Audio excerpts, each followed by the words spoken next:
আমি প্রধানমন্ত্রী সিনিয়র লোকটা দিছি আমরা রাজনগরের পাশে দোকান কাম করছি আগামী 5 বছরে কিন্তু আমরা রাজনগরতে ডিজিটাল আর স্মার্ট বানাইতে পারতাম না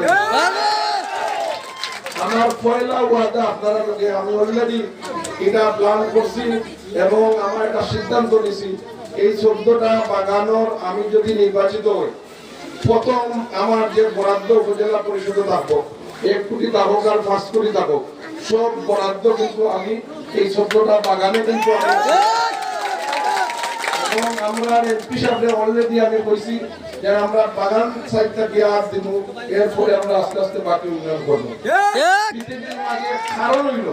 পৃথিবীর মাঝে আমরা অনেক দেশ ঘুরছি দেখছি পৃথিবীর মাঝে সব থেকে কষ্ট করা এই আমাদের শাশুড়ি ভাই যারা আপনারা একটু আগে সাইফুল ভাই হয়ে গেছেন যে আপনারা যখন কাজে যায় বৃষ্টির